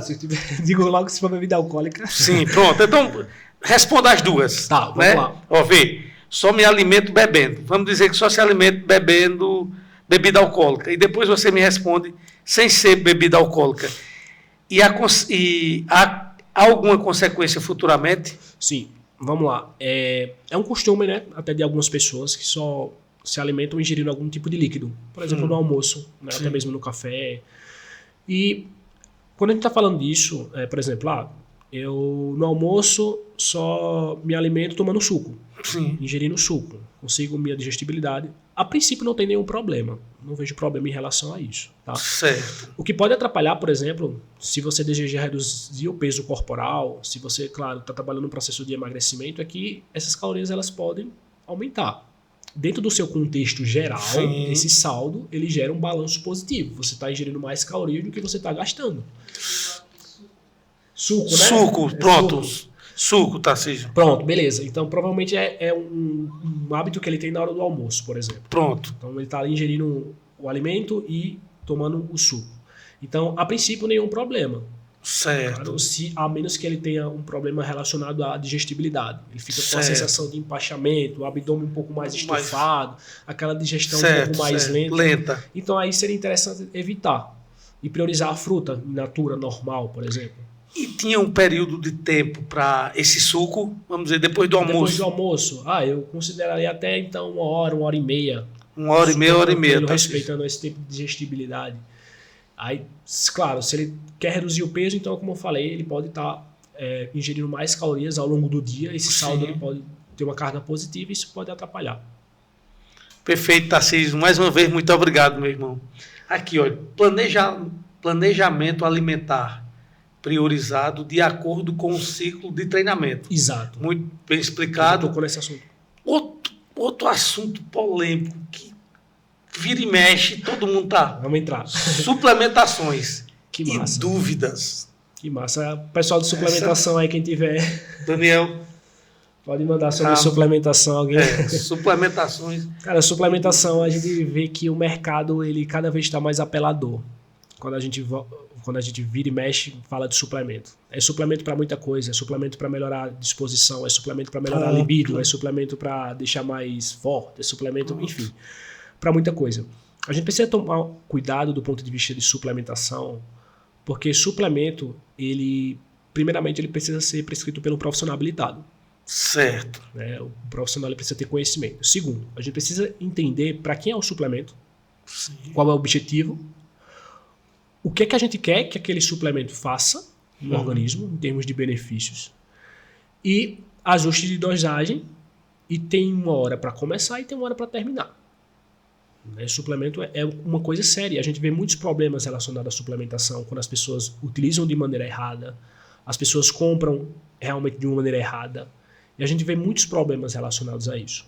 Às vezes a confiabilidade da marca não é interessante. Né? Então, suplemento é uma coisa séria e que é preciso a gente alertar muitas vezes o público para não tomar de qualquer forma. Tenha sempre uma orientação, né, antes de comprar suplemento. E a gente vê que os suplementos eles funcionam de maneira pontual. Né? A gente costuma dizer que o suplemento é a cereja do bolo.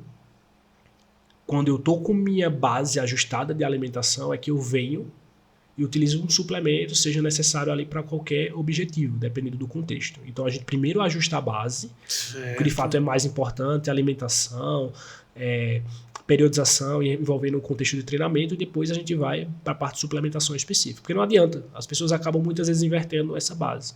A suplementação primeiro, depois se preocupa com a alimentação, e que não é assim. E a gente tem suplementos que muitas vezes as pessoas acabam alegando inúmeras promessas. Inúmeras promessas. Então isso é o que a gente vê de mais bizarro. Suplemento para muita coisa. Suplemento que faz isso, suplemento que faz aquilo. E quando a gente vai para os estudos, não tem nada que aquilo realmente seja interessante. Um suplemento que ofereça, que te mostra esse caminho, só que quando a gente vai para o estudo, para os aspectos metodológicos, a gente vê muita fragilidade, a gente vê muita incoerência, Heitor, e a ciência é tudo, né? Como é que a gente pode ir de encontro à ciência? Exato. Inclusive, você teve agora há pouco em Belo Horizonte. Belo Horizonte, né? Congresso. No Congresso. Meu irmão, parabéns por estar sempre atualizado, né?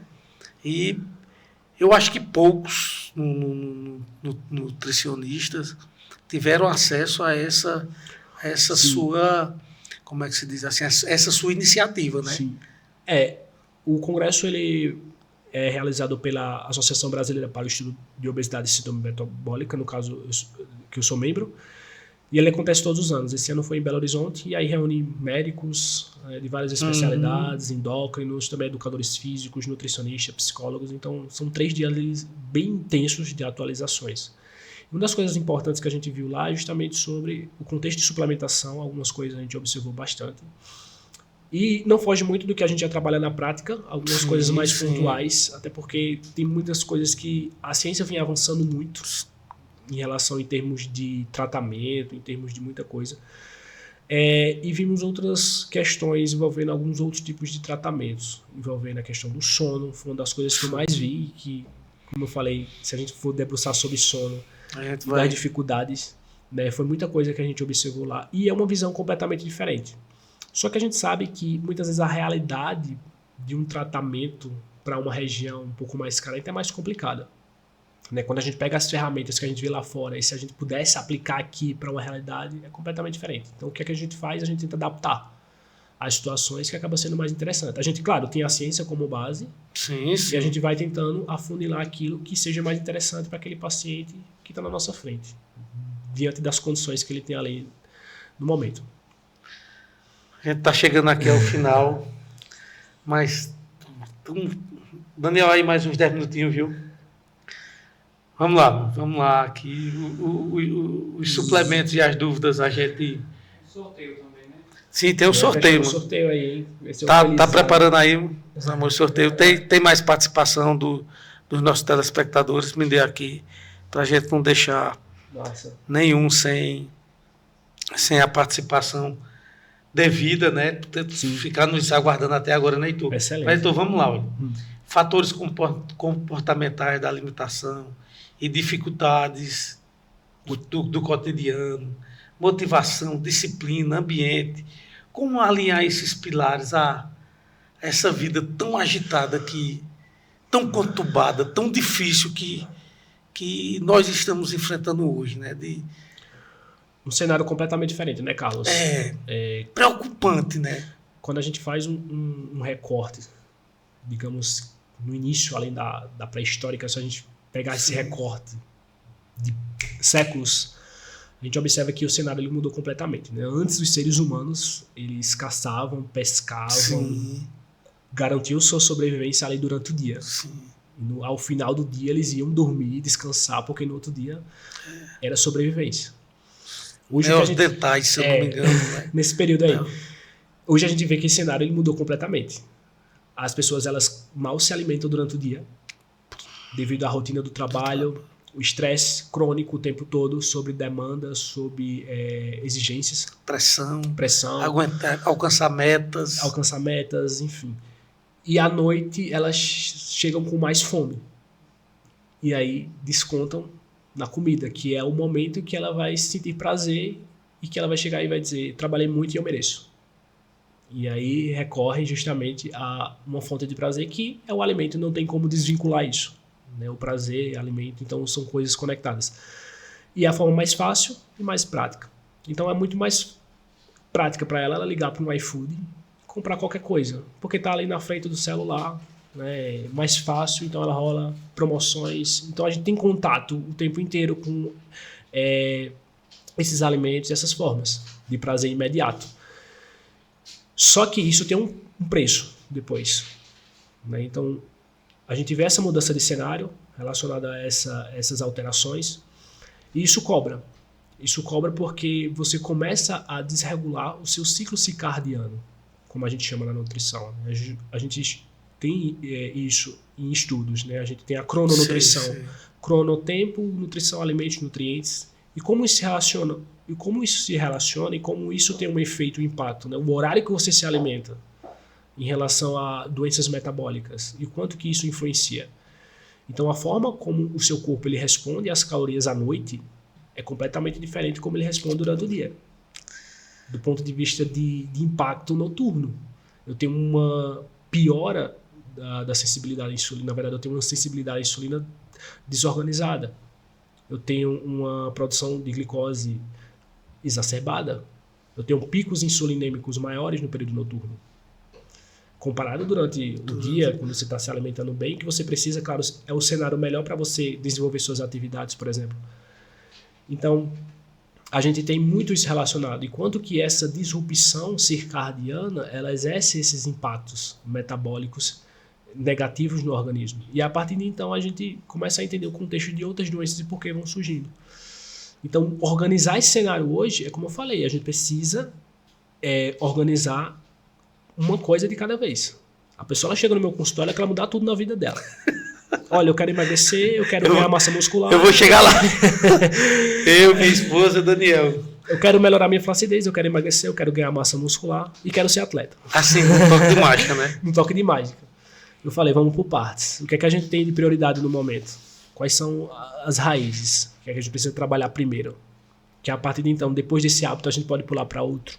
A gente precisa consolidar uma coisa e depois partir para outra, porque é a forma mais correta de se trabalhar. Maravilha.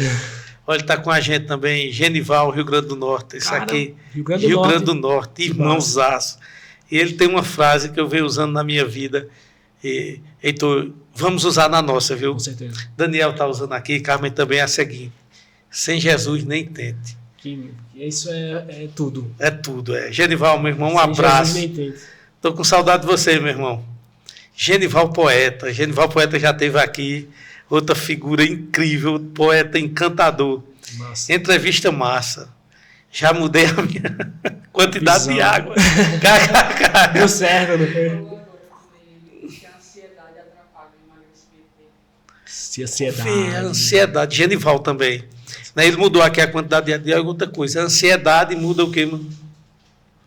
Atrapalha o plano dele. Plano. A ansiedade, Genival está dizendo que atrapalha o plano dele de emagrecer. Faz muito sentido no que a gente está conversando, Carlos, sobre essas alterações, né, envolvendo o contexto de ansiedade, e que também eu atendo bastante pacientes nesse contexto, e que é fundamental a importância, Carlos, dizer que cada profissional tem até um limite de conhecimento. Eu não tenho como adentrar do ponto de vista do segmento psicológico, porque eu não tenho Eu estou entendendo. a expertise. E aí, para esses pacientes, é claro que a gente acompanha em conjunto. Preciso de um psicólogo para me ajudar. Eu preciso de um educador físico, do ponto de vista de entendimento de questão de treinamento. Eu não tenho isso. E o interessante e o maravilhoso aqui nesse contexto de Genival Poeta é que ele se conhece. Que massa. Né? Porque ele disse, ó, ansiedade, Exato. né? Ele já se conhece. Então ele já sabe que esse ponto aqui é essencial, talvez, para ele não ter, Exato. não é verdade? Exatamente. Genival, meu irmão, mais uma vez, muito obrigado por estar aqui com a gente, viu? E, Genival, não é só você que passa por isso. Importante deixar claro, Genival, que não é simplesmente... ou até mesmo você pode pensar que não dá certo com você porque você tem ansiedade. Não, não é dessa forma. Existe a ferramenta de trabalho que a gente precisa ajustar dentro do seu contexto também. Então a gente trabalha com pacientes ansiosos para tentar otimizar esse E processo. trabalha com profissionais de outra Trabalha área, com como profissionais de outra área. o Heitor bem falou, psicólogo, Psicólogo, educador físico. educador físico. E existem vários processos de tratamento dentro do contexto psicológico, pelo menos o que eu entendo de algumas pessoas que me passam. Tem a terapia cognitivo-comportamental, que hoje é um leque de possibilidades também. Tem outras questões, segmento psiquiátrico também. Pô, meu irmão, que maravilha. Everton Rafael, um abração. Um abração, Everton, meu amigo também. Abração. Irmão. Obrigado, Everton, por estar aqui conectado com a gente. Enquanto minha esposa ali organiza ali a tão esperada avaliação física corporal aqui por esse grande mestre, hein, Daniel? Grande mestre. Outra pergunta interessantíssima Pode mandar. que me fizeram até hoje quando eu estava na caminhada. Disse, pergunta lá a doutor Heitor, como lidar com recaídas, sobrecarga, culpa e excesso de cobrança por resultados? Isso é uma pergunta muito interessante e a Muito gente lida isso interessante. na prática, em relação às cobranças, aos resultados. E isso envolve justamente você ter um planejamento. Eu acho que o planejamento é o que vai nortear você a, digamos, ter esse equilíbrio entre qual é a expectativa que eu tô nisso e qual é a realidade que eu tô. Eu preciso ter isso bem equilibrado. Porque senão eu vou me frustrar. Se eu pego, por exemplo, eu quero iniciar o meu tratamento, eu quero começar a perder peso. E minha expectativa é 20 quilos, sendo que a realidade que eu estou no momento não permite eu perder 20 quilos. Então a chance de frustração é maior. Correto. É muito maior. Pelo fato de eu gerar uma expectativa e um E resultado tão gigante. Sendo que a minha realidade, o meu ciclo hoje não me permite fazer isso. Então, a princípio, eu sugiro começar por partes. É mais fácil. Porque você vai observando as pequenas mudanças iniciais e aí isso vai aprimorando e a partir de então você vai chegar no seu objetivo maior. Então, a princípio envolve o pontapé inicial, eu Sim. preciso desse planejamento, que é fundamental. Tá, o que é que eu tenho em mãos aqui? O que é interessante eu fazer agora? Vamos supor, vamos pegar um exemplo clássico, eu gosto de trazer muito exemplo clássico. Aquela pessoa que toda noite está pedindo fast food. certo. Como é que a gente pode melhorar para que você diminua a frequência disso? Será que era deixar a tua refeição do jantar pronta? Mais prática, mais rápida, ao invés de chegar, não tem nada na minha casa e tá tudo certo, eu vou pedir agora. Então talvez se você planejasse, deixasse isso pronto, chegar à noite você não pediria. A chance de você pedir um iFood, um alimento mais hiperpalatável, era muito menor. Até porque já saciava. Já saciava, já está estratégico. Né? Então, É possível obter um bom nível voltando à performance sem a suplementação? sim, Refaça aí, Daniel, e passa pra gente, então, essa. É possível obter um bom nível voltando à performance sem a suplementação? se é possível obter um bom nível de performance sem a suplementação. Isso? É basicamente isso. Se é possível obter um bom nível. Sim, um bom nível de performance sem a Para suplementação. quem quer usar a suplementação e treinar, eu acho que é possível isso. Sim, a gente sabe De que... uma forma mais natural. de forma de maneira mais natural, interessante. Quem foi, Daniel? É porque Ah, design, não tem certo. Então, tranquilo. É possível, claro, dentro desse contexto. A gente sabe que o suplemento ele vai potencializar a performance, mas não vai fazer com que você deixe de performar também. Não, você pode atingir o seu nível de performance sem a suplementação. É tanto que muitas vezes as pessoas que desejam performar nos seus esportes e que não têm condições de suplementar, elas não suplementam. E tem resultados interessantes do ponto de vista de performance. Mas claro, sabe-se que a suplementação ela tem esse objetivo de potencializar. Então, existe sim a possibilidade. Então, se você quer performar sem suplementação, existe a possibilidade. Né? Isso aí envolve também como está a sua alimentação para fazer isso. Como eu falei, se ela está estrategicamente ajustada para o modelo de treinamento, né? Utilizar os nutrientes de maneira correta no contexto da alimentação para fazer com que você performe. E o suplemento, claro, ele entraria como uma cereja do bolo, mas sim, é possível. Maravilha, mano. Perfeita a resposta. Gatilhos emocionais no contexto da alimentação. Construção de hábitos e consistência. E o jogo do longo prazo. Faça aí uma... A gente tem muitos, né, gatilhos emocionais das pessoas. Particularmente, a gente vai observar mais isso no contexto das mulheres. Eu pego isso na prática do consultório. Né? Muitas vezes a mulher está triste, está descontando no alimento. Então aí chega lá no meu consultório, aí aquela pessoa que hoje eu briguei com fulano e tal, então hoje eu vou descontar e tudo mais. E aí a gente tem muitos gatilhos emocionais. No trabalho, aquele estresse crônico o tempo todo, a pressão da carga e tudo mais, a ansiedade. Então tudo isso vai gerando vários gatilhos emocionais. A partir de então a gente precisa entender de onde é que está vindo esse gatilho emocional, qual é a raiz disso. Muitas vezes o estresse do trabalho é que está levando ela a descontar na comida. Então a raiz, muitas vezes, é a zona de trabalho. Né? A zona de trabalho acaba sendo a raiz. Ela vai ser retirada do trabalho? Não. Ela não vai ser retirada do trabalho, ela vai aprender a lidar melhor com esse tipo de estresse. Então, quais são as ferramentas do ponto de vista psicológico que ela precisa lidar com isso? E trabalhar isso na terapia. Porque a gente trabalhando nessa raiz inicial, é muito mais fácil corrigir o hábito dela na alimentação, os gatilhos emocionais, né? E a ansiedade, é interessante falar sobre ansiedade, voltando nisso, porque também está fazendo parte, que a ansiedade, falando do ponto de vista mais patológico, Carlos, se entrasse um leão aqui dentro desse estúdio, eu e você ia cavar o primeiro buraco e a gente ia correr. Ansiedade é tipo isso. Ansiedade, a gente não ia pensar em nada, a gente só ia se livrar desse perigo. A gente tá ali em modo de luta ou fuga, fight or flight, como a gente chama. Então a gente ia se livrar desse perigo iminente. E depois, se a gente passasse, entrasse no buraco, entrasse do outro lado ali da porta, a gente ia observar, por exemplo, uma maçã e uma caixa de bis. A gente ia devorar qual dos dois? A caixa de bis. A caixa de bis. Por quê? Porque a gente precisa de glicose para sobreviver. A gente precisa de energia. A gente viu um leão, a gente correu. Então isso é ansiedade. Então imagina essa pessoa que convive com isso o tempo todo. Não desliga essa situação fisiológica, natural. Uma perfeita analogia. Então, isso é ansiedade o tempo todo. Então, essa pessoa ela vive sendo turbinada desse perigo iminente o tempo todo. Então, desvincular isso do alimento é muito mais complexo.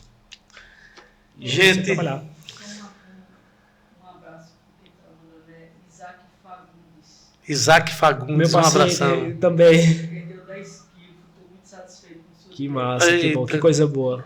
Olha, outro cliente Isaac. seu, Henrique, Massa. casado com Dona Miriam. Sim, sim.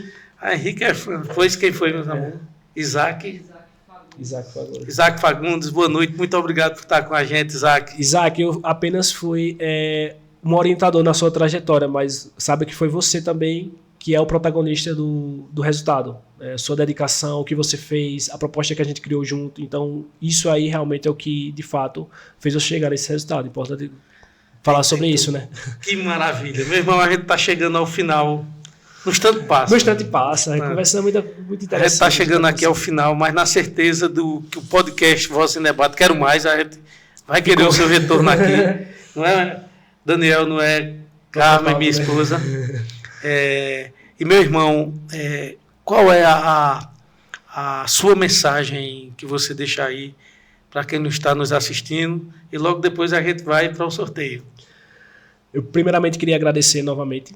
Agradeço mais uma vez essa oportunidade de estar aqui contribuindo com o meu conhecimento, com todas as experiências que eu vivencio ao longo do dia no meu trabalho no consultório, com as pessoas, do ponto de vista do esporte. E quero dizer que a nutrição ela mudou a minha vida. E você está mudando a vida das pessoas. A nutrição ela mudou a minha vida. Uma pessoa que antes, até então, escutou de muitas pessoas dizer que a nutrição não é uma profissão legal, a nutrição não dá dinheiro, a nutrição não é uma profissão que o pessoal valoriza, a nutrição é uma profissão qualquer que hoje qualquer pessoa que está na internet faz, né? A gente vê todo mundo hoje falando de nutrição, eu acho incrível, porque todo mundo quer ser nutricionista hoje. Eu acho que todo mundo quer ser, na verdade, um pouco nutricionista. Todo mundo fala de alimento. O local que eu chego, muitas vezes, as pessoas já estão comentando sobre alguma coisa, sobre suplemento, alguma coisa. Então, assim, eu vivo conectado com a nutrição 24 horas. O que eu tiro para dormir já acordo, eu já vejo um post na internet falando sobre alguma coisa de nutrição. Então, o que é que a gente precisa, e que eu trago de conselho também para algumas pessoas, é que blindem as informações que vocês têm acompanhado. Cuidado com todo tipo de informação que você vê por aí. Quando a gente está falando de obesidade, que eu pontuo muito bem aqui, obesidade é uma doença séria e precisa de tratamento. Uma pessoa que tem obesidade, ela precisa de tratamento. E esse tratamento é um tratamento a longo prazo. Então não é um problema que a gente resolve da noite para o dia. E as pessoas acreditam muitas vezes que a solução da obesidade está apenas de uma cápsula.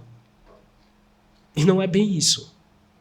A obesidade vai muito além. A gente sabe, a gente discutiu muito sobre isso. E não é na cápsula que a gente encontra simplesmente o resultado e está tudo certo. Então a mensagem que eu deixo é: filtre as informações. Cuidado com os gatilhos que vocês veem por aí. Muitas vezes as pessoas elas acabam sendo presas fáceis de tratamentos que muitas vezes dão errado. Presas fáceis do mercado apelador do emagrecimento.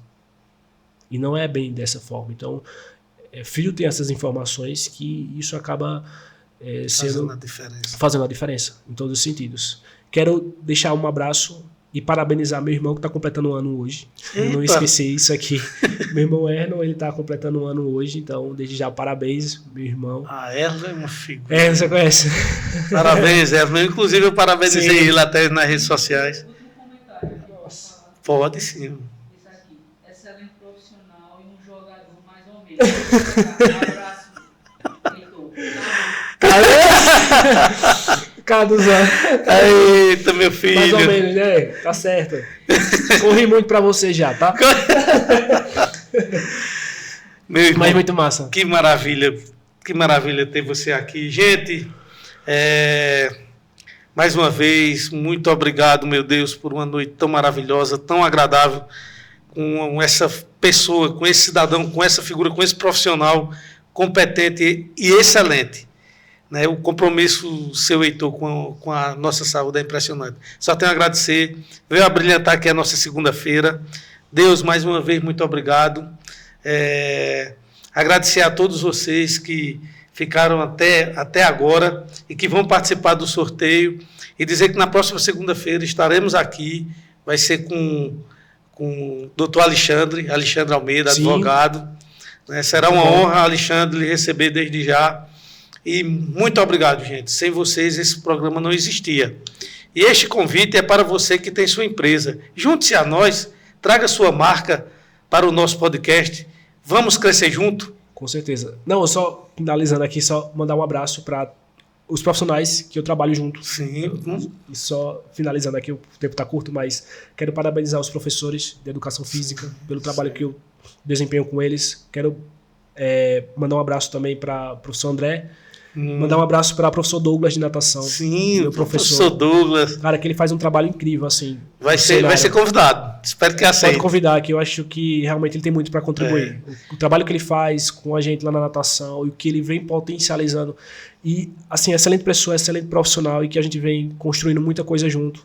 E pode ter certeza que vai também melhorar bastante. Professora Lu vai estar aqui. Muito boa. É. Muito boa também. Então, só realmente para essas pessoas mesmo que faz diferença no hoje. Pronto. Gente, nos segue lá nas redes sociais, Instagram, podcast Vozes em Debate e lá no YouTube, Vozes em Debate. Faça isso para o engajamento. Com certeza. Não é isso? Tem que ter, é o principal. Eu acho que a gente precisa divulgar o que é bom. Exatamente. Essas informações, tudo que a gente constrói aqui, o pessoal que passa por aqui, o que a gente precisa é dessa força para alcançar mais pessoas, porque a informação de qualidade é conteúdo relevante. É verdade. E muitas pessoas precisam saber disso. Muito obrigado, meu irmão. E traga a sua marca para crescermos juntos. Vamos para o Sorteio? Para o sorteio. Quem vai sortear é você, ao vivo. Sim, ao vivo. Rapaz. Traga aqui. Daniel? Vamos dar. Daniel Filmmaker. Daniel é o cara, né? Eu tô vendo aqui que ele é o cara. Ele faz tudo, velho. Ele só não faz isso aqui flutuar, né? Porque... Por enquanto. Por enquanto. Simbora. Vamos ver. Hoje tu não quer aparecer, não, é? É assim, não quer aparecer, não. Não, o bastidores precisa aparecer. Aqui mesmo. Tem que puxar uma aqui, né? Não trouxe da bolsinha, não. Mas vai ser assim mesmo. Vamos lá.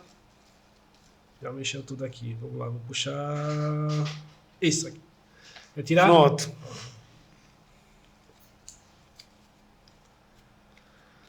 Pam. Quem terá a honra de receber uma avaliação física corporal grátis é Alexandre Sérgio 6. 06. Alexandre 06. Sérgio 06. Alexandre Sérgio. Alexandre Sérgio, se pronuncia aí, viu? Aqui, ó. Você pode entrar em contato com o pessoal do História aqui, do Instagram, do Vozes de Debate. E aí o pessoal passa meu contato aqui. E aí já fica ligado. Mas Alexandre Sérgio... Mas seria interessante se ele tivesse acompanhando. Ele tá... Se não tiver, tá espera, né? Ele não está, não. Ele tá no Instagram. Então o Sérgio será que vai perder?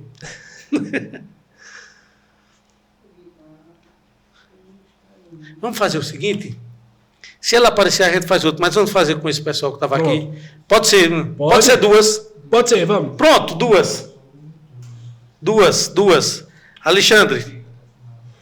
Pronto, Alexandre. Vamos agora pro pessoal do YouTube. Selecione outro, porque se um não der certo, se o primeiro não der certo, tem outro. Sim, É. então a gente vai colocar outro Pronto, aqui. mas ó, viu? Heitor abriu a exceção para 2, viu? Duas ver pessoas se- agora. 2 pessoas.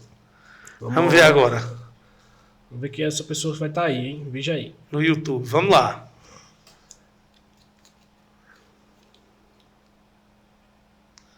É de Jailson Ferreira, É de Jailson Ferreira. PDAD. Esse, aqui não perde uma, não. Ah, É meu então irmão de é- farda. E é? É. Pronto. Ganhou a semana passada, ganhou hoje de novo. Ah, pois esse cara tem muita sorte. É de Jaça, você de novo. O Sérgio. É o mago, viu? O Sérgio. É o mago. Poxa, é o mago da... Sérgio Alexandre Lima, é o mago. Pronto. Fechou, então. Fechou os dois. Ótimo. Ajuda de galera. Pronto. Tá aqui, tá aqui. Pronto.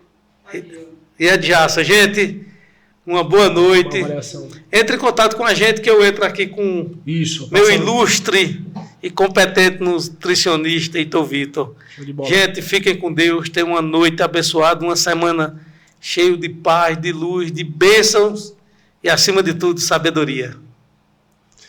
Um abraço a todos. Pode?